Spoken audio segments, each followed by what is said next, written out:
नमस्कार, मैं कमलेश कबीर आपका एक बार फिर स्वागत करता हूं इस नए एपिसोड में।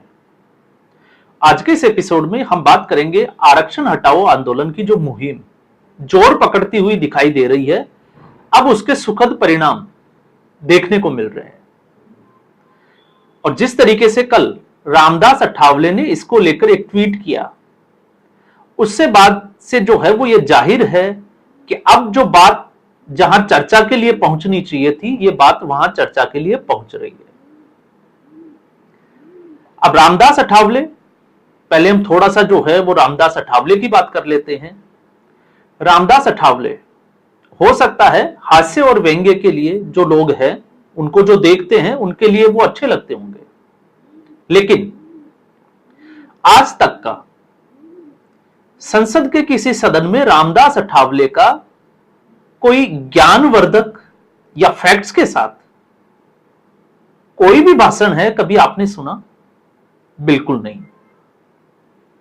इससे आप अंदाजा लगा सकते हैं कि उस व्यक्ति की मनोदशा कितनी है, क्योंकि जो दोहे बनाना, शायरियां बनाना बस यहीं से शुरू होता है 2 मिनट 5 मिनट के लिए, और यहीं से जो है उनका सफर खत्म हो जाता है।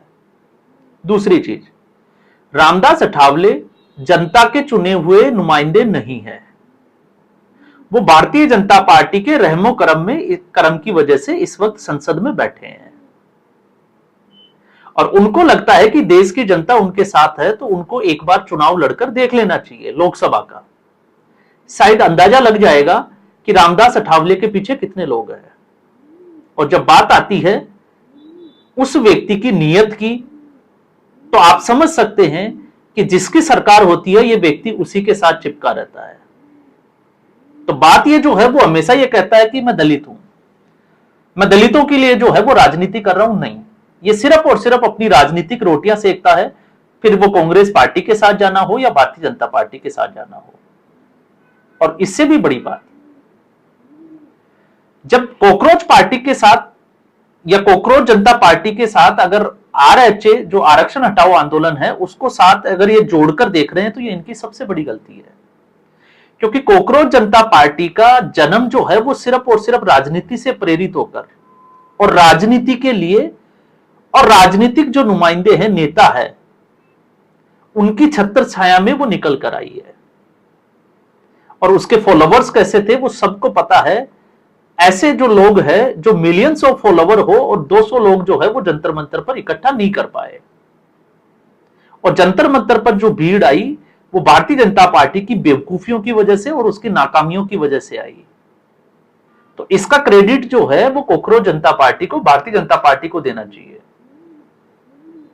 और जहां आरक्षण हटाओ आंदोलन की बात है, तो ये जेन्युइन जो है उनके फॉलोवर्स है, और हम लोग जो है वो उसका खुलकर जो है वो समर्थन भी करते हैं। और क्यों करते हैं, इसके पीछे बड़ा कारण भी है। तो सबसे पहले जब ये लोग, मैं हमेशा कहता हूं कि इन लोगों ने बड़ी ही चालाकी के साथ अंबेडकर को भगवान बना दिया। और अगर किसी के भगवान को कोई कुछ बोलता है तो आपको पता है कि उसको कितना दर्द होता है, इसलिए चालाकी के साथ अंबेडकर को भगवान बना दिया। जो व्यक्ति 1935 में हिंदू धर्म छोड़ चुका हो और उसको 15 से 20 साल लग गए हो धर्म परिवर्तन करने के लिए कि कौन से धर्म में जाएं, आप उस व्यक्ति के बारे में कैसे कह सकते हो कि उसको बौद्ध धर्म जो है वो अच्छा लगा होगा? वो तो खुद जो है वो कंफ्यूजन में था कि कहां जाए। और दूसरी चीज, आपको यह भी जो है वो जानकारी होनी चाहिए कि संविधान सिर्फ और सिर्फ प्रारूप जो समिति थी, अंबेडकर उसके अध्यक्ष थे। आप बीएन राव का जो योगदान था उसको नजरअंदाज नहीं कर सकते, जो कि भीमराव अंबेडकर से ज्यादा नॉलेज रखते थे। लेकिन कहते हैं कि हम पढ़ते नहीं है, हम फैक्ट्स पर नहीं जाते हैं, और जब आप फैक्ट्स पर जाओगे तो आपको समझ में आएगा। और भीमराव अंबेडकर ही प्रारूप समिति के सदस्य क्यों थे? क्या उनके पास डिग्रियां थी इसलिए थे? नहीं, वो अंग्रेजों की जो कमिटी थी उसके मेंबर थे। तो आप जो है वो ब्रिटिशर्स को, ब्रिटिश रूल को नजरअंदाज उसमें नहीं कर सकते। और फिर उसके बाद में संविधान बना। तो आज ये लोग जो बौद्ध बने, नए नए अपने नाम के आगे बौद्ध लगाते हैं, ना अकल से अच्छे हैं ना शकल से अच्छे हैं, फिर भी ये बोध लगाते हैं उनके लिए थोड़ा सा ज्ञानवर्धन के लिए कि अगर बाबा साहब अम्बेडकर ने 1935 में आप लोगों के हिसाब से अगर हिंदू धर्म को छोड़ दिया था, तो 1949 में जो संविधान बनकर तैयार हो गया था, आप लोगों को तो शायद यह भी नहीं पता होगा कि 26 जनवरी 1950 को और 26 नवंबर 1949 की तारीख जो थी, आखिर ये 26 जनवरी ही क्यों ली गई?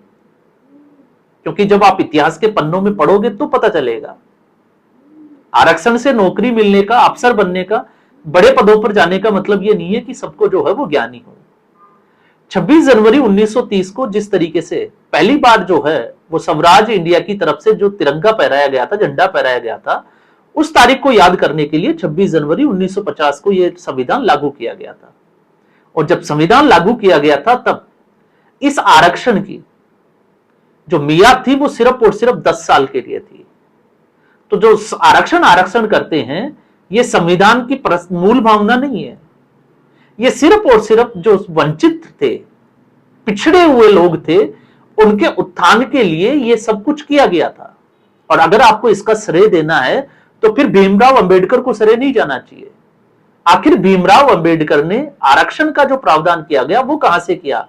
तो फिर आपको 1902 में कोल्हापुर के जो महाराज थे, छत्रपति साहू जी महाराज, उन्होंने इसको पहले ही लागू कर दिया था। तो फिर आपके लिए भगवान जो है वो छत्रपति साहू जी महाराज होने चाहिए, लेकिन आपने अंबेडकर को बना दिया, जो एक शुद्ध रूप से मैं कहता हूं कि वो राजनेता थे। उन्होंने राजनीति करी, चुनाव लड़ा, हार गए, जीत गए, वो जो है वो चर्चा का विषय नहीं है। लेकिन चर्चा का विषय ये होना चाहिए कि जिस व्यक्ति जो अपने आप को बोधि कहते हैं, भगवान मानते हैं अंबेडकर को, और उन्होंने उनके नाम पर देवी देवताओं को गालियां देते हैं, उनको यह पता होना चाहिए कि उसी भीमराव अंबेडकर का जो लिखा हुआ संविधान है, जिसको आप भीमराव अंबेडकर का नाम देते हो, उसमें रामायण काल से जिस तरीके से भगवान राम और सीता लंका से रावण के साथ युद्ध जीतकर लौटते हैं, तो वो चित्र आज भी अंकित है। वैदिक काल के जो है वो उसमें चित्र अंकित है, तो वो क्यों रखे गए? आपको जो है वो इसके ऊपर भी विचार करना चाहिए। तो हमेशा से सनातन संस्कृति की एक जो सबसे बड़ी कमी रही है कि हम लोग जो है वो अपने ग्रंथों को पूजा घर में रखते हैं, लाल कपड़े में बांधकर, उसके दीपक लगाते हैं, अगरबत्ती लगाते हैं, पढ़ते नहीं है। दूसरी तरफ जो है वो बाइबल पढ़ाई जाती है हर रविवार को, जब भी आप चर्च में जाते हो।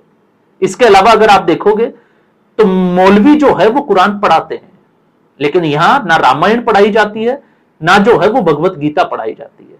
तो हमें तो पता ही नहीं है कि हमारा जो इतिहास है वो है क्या, हमारी संस्कृति क्या है, हमारे संस्कार क्या है। और जो लोग फिर इसके सहारे जो है वो अपनी राजनीतिक रोटियां सेकते हैं, क्योंकि 1950 से 1960 तक था, लेकिन उसके बाद राजनेताओं को, सरकारों को लगा कि ये जो है वो राजनीति करने का सबसे अच्छा अवसर है, तो हर साल 10 साल बढ़ाते जाओ और दलितों का वोट जो है वो अपने झोले में डालते जाओ। तो ना रामदास अठावले ने भला किया दलितों का, और ना ही जो है वो चंद्रशेखर आजाद रावण ने किया। अपने अपने घर का भला किया और किसी के घर का भला नहीं हुआ। लेकिन इसी आरक्षण की वजह से इस देश ने क्या खोया और क्या पाया, चर्चा जो है वो उसकी होनी चाहिए, और बड़े प्लेटफॉर्म पे होनी चाहिए कि आज भारत का जो टैलेंट है वो देश छोड़कर क्यों जा रहा है। टैलेंट वो नहीं है जो दिहाड़ी के लिए जो है वो चौराहे पे बैठे होते हैं। टैलेंट वो है जो दूसरे देशों में जाकर बड़े बड़े पदों पर जो है, कोई डॉक्टर है, कोई इंजीनियर है, कोई किसी पद के ऊपर है। वो क्यों जा रहे हैं? वो इसलिए जा रहे हैं कि इस आरक्षण की व्यवस्था ने इस देश को खोखला कर दिया। पढ़े लिखे जो 90%, 80%, 85% वाले लोग हैं, जो जिनका टैलेंट जो है वो इस आरक्षण से हार जाता है, वो ये देश छोड़कर चले जाते हैं। आज भी ग्रामीण क्षेत्र में अगर आप देखोगे तो 80 से 85% वाले वो टैलेंटेड बच्चे जो है वो खेती करते हुए दिखाई देंगे, और 35 से 40% वाले इस देश की व्यवस्था को चलाते हुए दिखाई देंगे, जिनके एक तरफ जो है वो पान की पीक होगी या गुटखा होगा, या फिर उनके हाथ में जो है वो बीड़ी का बंडल होगा। ये जो है वो सच्चाई है, बुरी लगती है, लेकिन ये इस देश की जो है वो सच्चाई है। और जिस तरीके से रामदास अठावले ने इस बात को उठाया है और ये कहना, जिस तरीके से अश्विनी वैष्णव को चिट्ठी लिखना, ये बताना कि अश्विनी वैष्णव को चिट्ठी लिखी है, और सभी प्लेटफॉर्म से जितने भी इस तरीके के जो अकाउंट चल रहे हैं, जो आरक्षण को हटाने की बात कर रहे हैं, उनके ऊपर तत्काल प्रभाव से कानूनी कार्रवाई होनी चाहिए। आप किस पार्टी से कर रहे हो? उस पार्टी से जो आज तक सुबह से शाम तक नरेंद्र मोदी को गाली देते हैं, नरेंद्र मोदी के खिलाफ जो है वो झूठा प्रचार करते हैं, एक नैरेटिव सेट करते हैं, हिंसा भड़काने का प्रयास करते हैं। आज तक उनका अकाउंट तो ब्लॉक नहीं कर पाए, एक नहीं बहुत सारे अकाउंट, और हर बार जो है जब भी चुनाव होते हैं हम उनकी चर्चा जरूर करते हैं। और जब बात आती है कि अकाउंट हटाने की, तो नरेंद्र मोदी का खुद का जो है वो वीडियो पोस्ट गायब हो जाता है।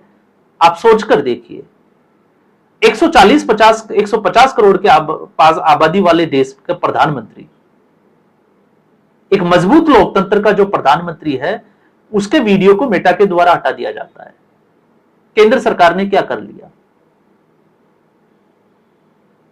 जिस तरीके से कॉकरोच जनता पार्टी ने एक मुहिम चलाई थी, जिस तरीके से भर भर के गालियां दी गई, झूठा प्रचार किया गया, तब कहां थे अश्विनी वैष्णव और कहां था अमित मालवीय? तो इसके ऊपर जो है वो मुझे लगता है कि थोड़ा जो विचार कर लेना चाहिए। और भारतीय जनता पार्टी का ये सच्चाई है कि अगर ये हाल रहा तो एक चीज समझ में आ गई कि भारतीय जनता पार्टी सड़क पर अगर 10,000 लोग इकट्ठे हो जाए तो उनके सामने नतमस्तक होने के लिए तैयार है। और वो इसलिए है क्योंकि भारतीय जनता पार्टी का अहंकार उस स्तर पर चला गया कि उसको लगता है जनता उनके साथ है। नहीं, सच्चाई यह है कि इस वक्त विपक्ष जो है वो नकारा हालत में है, आलस्य में है, उसको सूझबूझ नहीं है। इस विपक्ष ने जो है वो एक ऐसी लंका का निर्माण कर लिया जिसमें आलसी है या फिर अहंकारी है, जो सुधार करना नहीं चाहते। और अगर विपक्ष अपना नकारापन छोड़ दे तो भारतीय जनता पार्टी और शायद उसके अहंकार का पता भी नहीं चलेगा कि कब जो है वो अर्श से फर्श पर आ गया। विकास की बात करते हैं, देश के लिए जो है वो नरेंद्र मोदी ने किया, अब तक उसका क्रेडिट जो है वो नरेंद्र मोदी के साथ ही है। और लोग ऐसा नहीं है कि अभी भी जो है वो नरेंद्र मोदी के खिलाफ है। इसी धर्मेंद्र प्रधान के यूजीसी को लेकर जो है वो स्वर्ण समाज में नाराजगी थी, उस वक्त इस्तीफा नहीं लिया गया। और अब जो है कुछ आए लोग गालियां दी, मां बहन की जो है वो, और सरकार जो है वो झुक गई। तो आप इससे अंदाजा लगता है कि इस सरकार की तैयारियां क्या थी। तो रामदास अठावले की ये जो धमकी है, ये सिर्फ और सिर्फ एक खोखला भाषण है। जिस तरीके से वो राज्यसभा में जब खड़े होते हैं, ठीक जैसे करते हैं वो वैसे ही कर रहे हैं। दलितों का कितना भला हुआ और किस तरीके से जो है वो शोषण की बात करते हैं, ये जो है वो बहुत चर्चा का विषय है। और जब हम इसको आगे बढ़कर देखते हैं तो ऐसे लोग जिनको ये लगता है कि राइट विंग वाले और लेफ्ट विंग वाले, तो आप लेफ्ट विंग वालों से निपट नहीं पा रहे और राइट विंग को जो है वो दुश्मन बनाने के लिए तैयार बैठे हो, तो फिर आप खुद ही सोच लीजिए कि ये देश और ये सरकार जो है वो किस दिशा में आगे बढ़ेगी।